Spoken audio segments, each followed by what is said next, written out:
From the soulful echoes of the Andes to the vibrant strings of vintage guitars, Neil Chan and Andre Anthony weave stories of culture, faith, and purpose through music. Their journeys show how sound bridges worlds and hearts, uniting tradition and innovation. I'm Chris Choo. This is HOTPLATE SG60.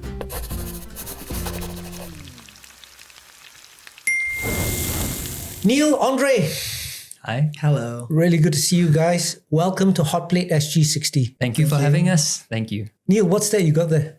This is a pan flute. This one is from Peru, but this is very popular in the Andes region. So it's one of the many instruments that I play. So what attracted you to the pan flute? I mean, it's a very unique kind of flute. It's like a xylophone for the mouth. In a way, yeah. So you need to really get used to it. Let me just play a little bit for you.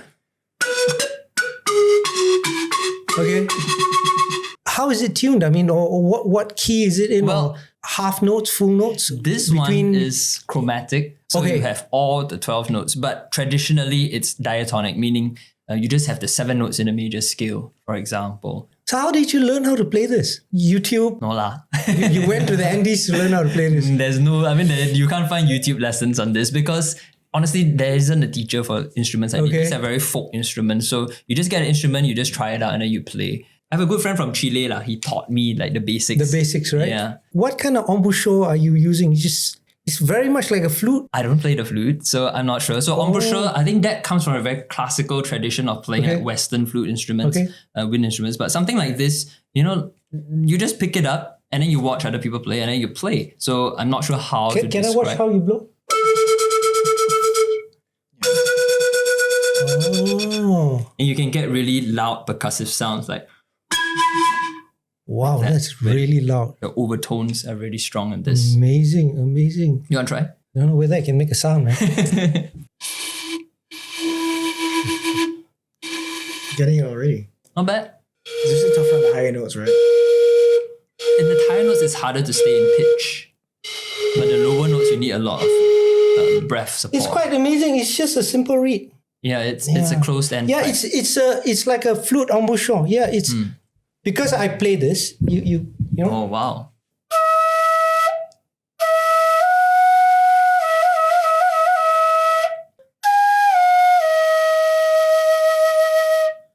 So this is a South Indian flute. Very nice. Wow.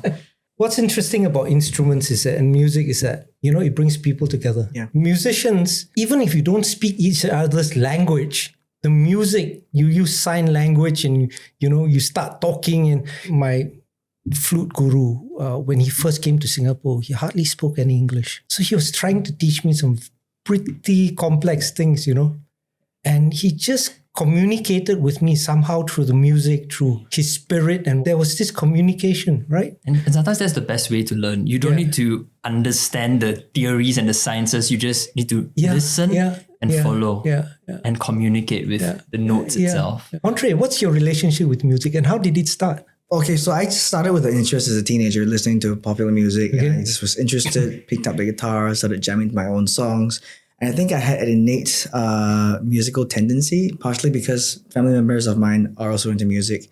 Like my uncle Ray Anthony. He was dubbed as Singapore's Jimi Hendrix. So he played the right-handed guitar, flipped out upside down on his left hand. He had the bushy hair, he played with his teeth and everything. And one of his sisters was also a music teacher. So I think music was sort of innate in my family. I just developed an interest and I started producing music on my own, picking up software, just learning on my own. When you say you started producing music, meaning that... I've produced stuff for others. I had my own little bedroom studio. I started getting equipment, software, experimenting with it. Okay. Yeah, and I produced stuff for some short films as well. And I've also been writing my own stuff lately. What about you, Neil? How did your relationship with music start? It started because I don't know what else I would be doing if not for music. I like to play the guitar, so I decided that's the only thing I can think of. So yeah, that's how it started. But I'm really glad that it went that way because then I went on to study music production at NUS. And then I developed a love for culture, ethnomusicology. Started exploring all these different musical cultures, South Indian classical music, flamenco, jazz, Andean music. So you played the mridangam, right? Yes. Yeah. I studied mridangam under Mr. B. Raguraman in Singapore. So he taught me for close to 10 years. And I studied mridangam to apply it in a fusion context to guitar. Okay. It's really my passion. So you're interested in many cultures. You are also a very devout Christian, right? Yes. I want to ask you, a lot of devout Christians tell people don't practice yoga. It's not Christian. So what is your take on that? For example, like don't play Indian music, because South Indian music is, all of it is devotional. There's no neutral music.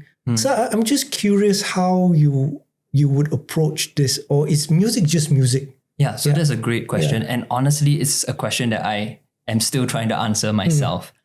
So for example, using an example of South Indian classical music, it is very much tied to Hinduism, and culture and religion is very much mixed together in that tradition.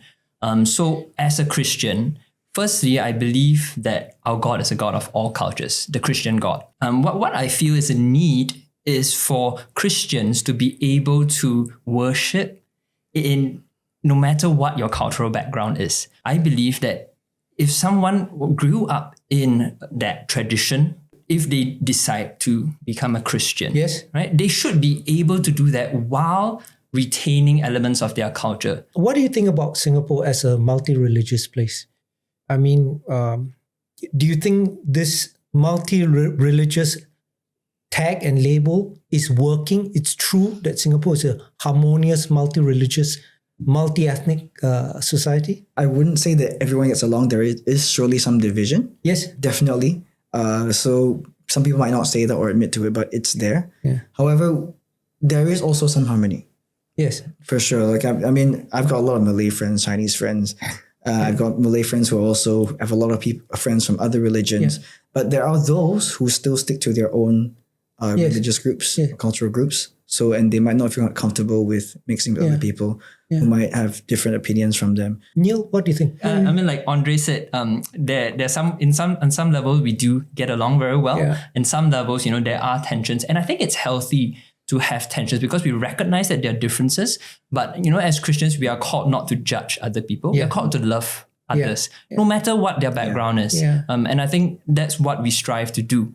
And because we are called to love others, we need to understand, their backgrounds and respect that. You do a lot of charitable work. You work with Dementia Singapore, right? Yes, I do. And that was pretty amazing. I mean, how do you connect with someone with dementia whose mind is sometimes here, sometimes not here? Yeah, I remember that event. It was really, really something special. Right? Dementia Singapore is a secular organization. My role is I just go in as an artist and I facilitate a music making session with the seniors and their caregivers. This thing about Asian family values, do you think exists in Singapore? I think it's less so in the current generation. Yeah? Okay.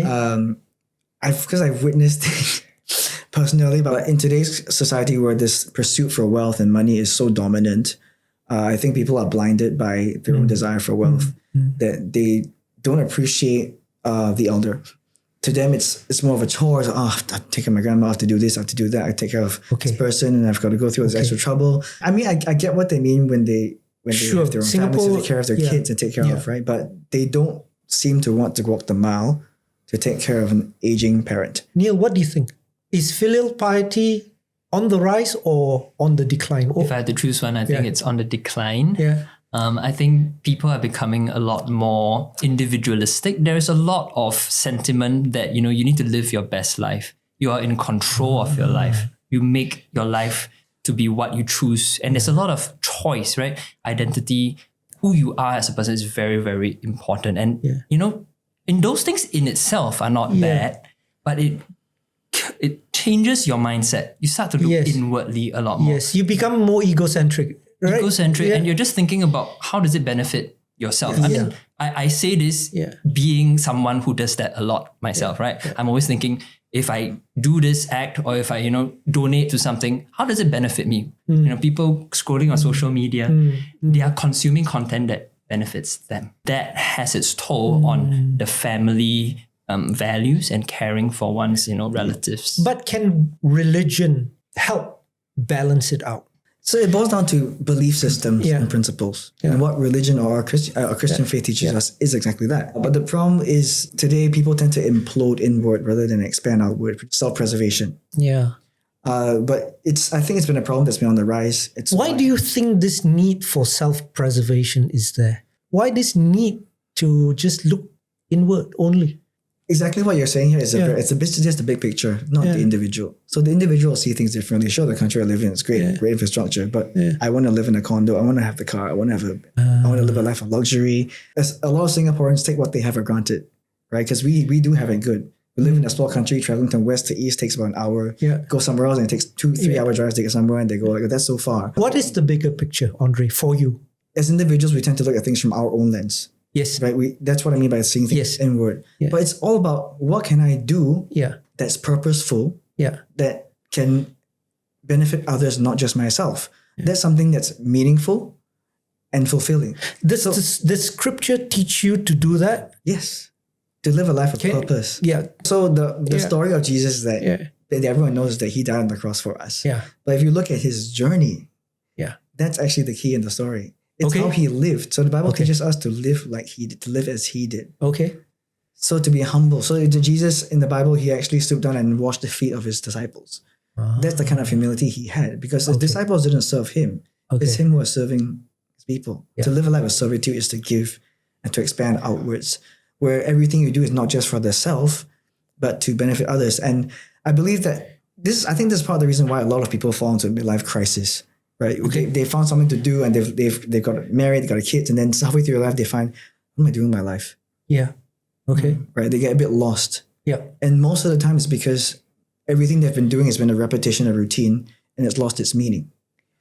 So often when people find something meaningful or purposeful, it often involves doing something for others. Now, what are the things that you are doing for your meaning and purpose based on what you have just said? You're involved in mental health. You're producing an album. I'm writing some songs right now. So my songs are basically geared towards edification, encouragement, and also addressing issues of depression, because it's a common problem today. A lot of songs in the music industry right now that a lot of youngsters listen to, it's basically sex, drugs, and all sorts of other influences that I don't entirely agree with.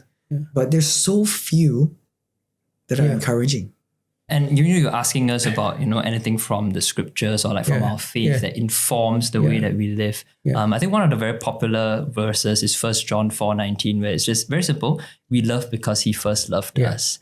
So the thing is that we need to first recognize that we have been loved so unconditionally, so much by our Lord and Savior Jesus, that we now can love others, right? So it's not because of our own merits, not because of our own good works, but it's really because we have already inherited this salvation from God. And now we are free to spread it around, to love others and not judge others.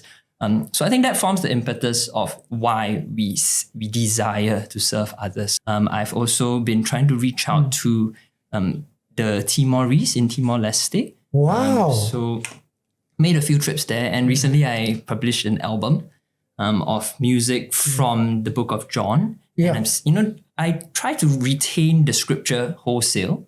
But my addition as an artist is through the music. And I'm trying to articulate what the emotions are for each of these scriptural passages. And I sing them in Tetun as well. So English and Tetun, which is the language of Timor Leste, one of the official languages there. You sing for us now.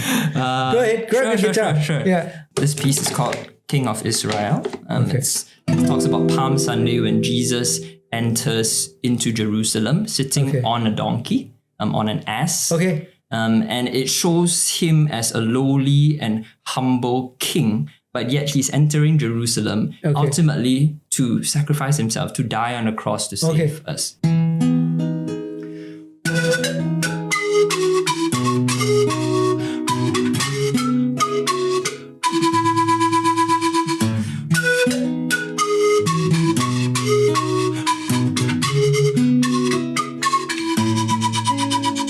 Blessed is the King of Israel that cometh in the name of the Lord.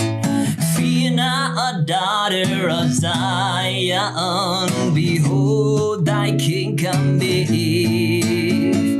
Blessed is the King of Israel that cometh in the name of the Lord.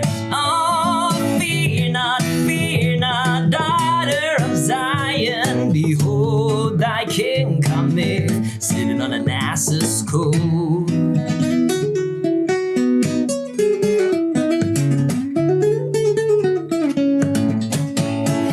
Sound banya na be maay hudi nainya naran Balyuray hosi Israel Hoseena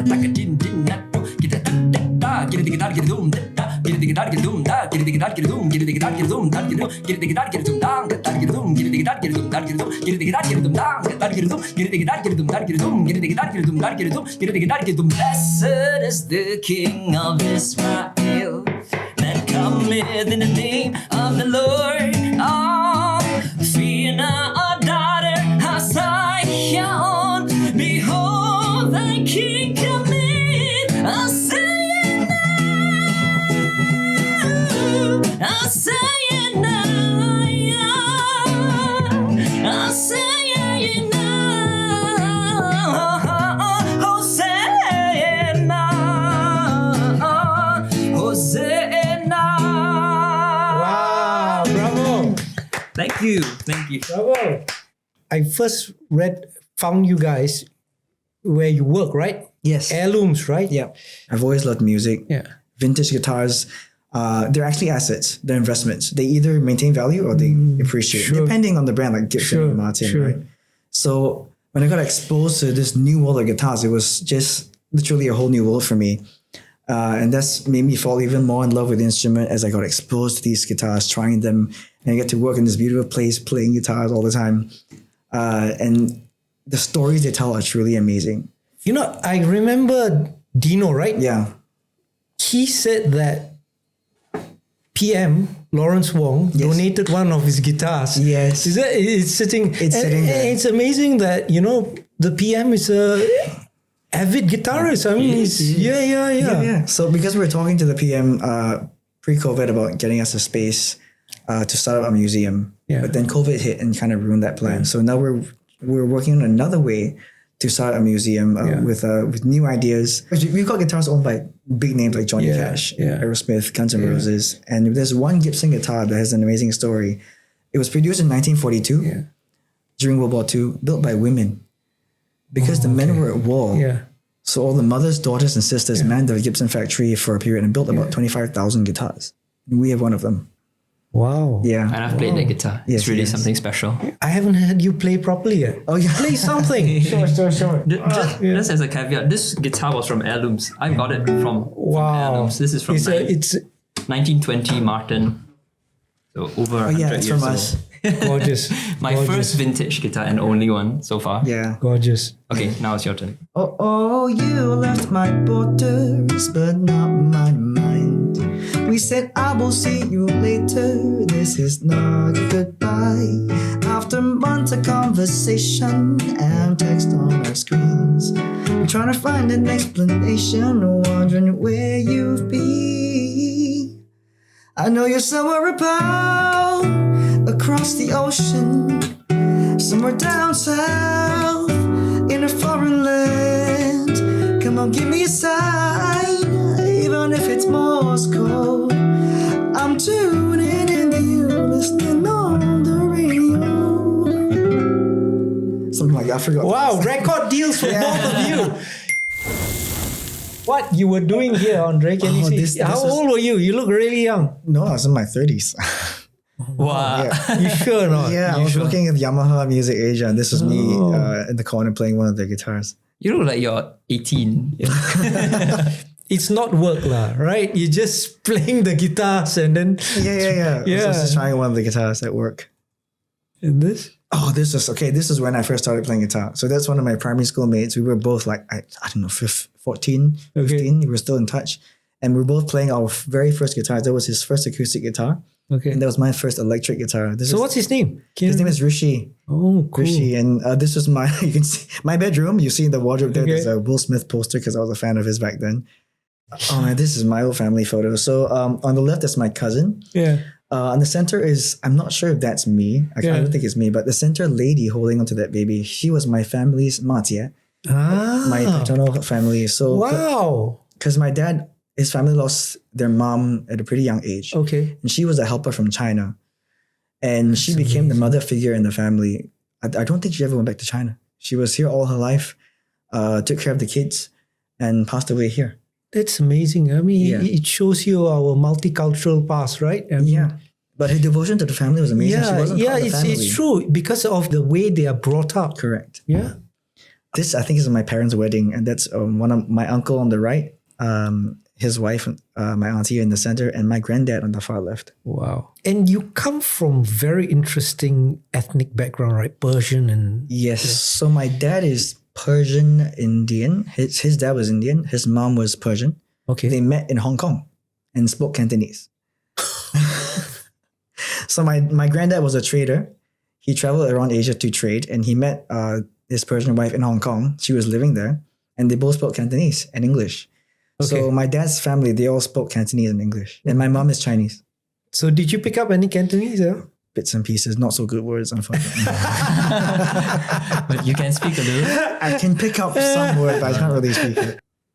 What are you doing? What is this? Here I am utilizing my concept that I kind of created of painting to live music. And then using the music and the painting to articulate stories. Wow. That's interesting. So if you can see the next photo, so this is me using the concept in Indonesia. This is a group of Afghan refugees that we went, a team of musicians from Singapore, we went there to help them to articulate what the meaning of home is. So you can imagine for refugees, Afghan refugees who have been in Indonesia for a long time, they've even started families there. The meaning of home is going to be really loaded. So we help them to unpack that. But they're not musicians. So what we did is we got them to paint and draw out how they want to articulate what home means to that. And then us, the musician team, we would kind of so the music would sort of inspire them and help them get into the headspace to do this. That's right. Wonderful. There's a team of us musicians from Singapore jamming with some of the musicians, the Afghan musicians in Indonesia. Wow. Yeah, this is the heirlooms. Cool. Holding some really fancy boutique guitars. Yeah. This is in Timor Leste. So teaching some of the young students there about world music cultures. Is this part of the church that you go to Timor Leste or through what agency? So it's an independent ministry of mine. So I'm not affiliated with any church for this project. Just go on your own. Yeah, wow. me and my wife, we went there. What made you think of this to go? There is a need in Timor Leste. So I feel that I'm called to go there. I know that God wants us to go and serve the needy, to be a blessing to the nations. Yes. So the door is open. Go. Fantastic. Yeah. Wow, it takes a lot of courage, man. I thought, okay, if the church had this thing, you saw a poster and says, go to sure. But to independently go, wow. Yeah. That takes courage. Courage and faith. And belief. Courage. Yes. Okay, guys, I'm going to be making quite a rare dish for you, especially in Singapore. I'm making a lamb tagine for you. You guys are Christians and Christ was born in the Middle East, right? So I think that this is something possibly he would have eaten somewhere in the Middle East because the cuisine is like that. Lamb tagine blends North African, Arab and Berber traditions.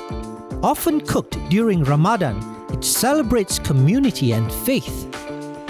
This is the Ras Al Hanout. This is the Moroccan spice mix. So a Ras Al Hanout has up to 30 different spices. Wow. Yeah, take a smell. You can put some on your finger and taste it.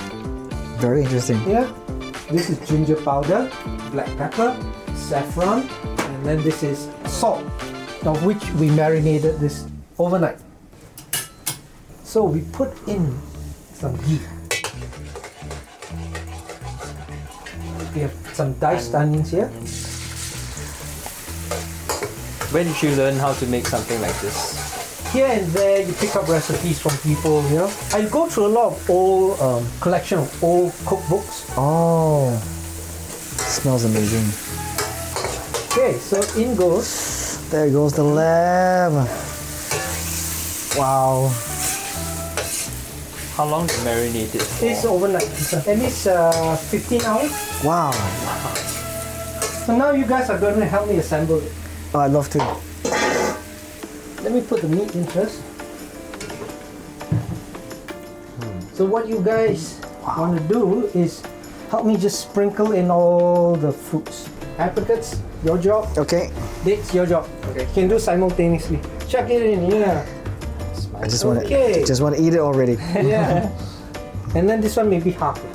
Figs, right? Figs. Yeah, figs. And then some raisin. Okay, and then drizzle of honey. Wow. Okay, what was it? This is a really interesting way it cooks. The steam goes up, changes back into water, flows down. So it just percolates. All right.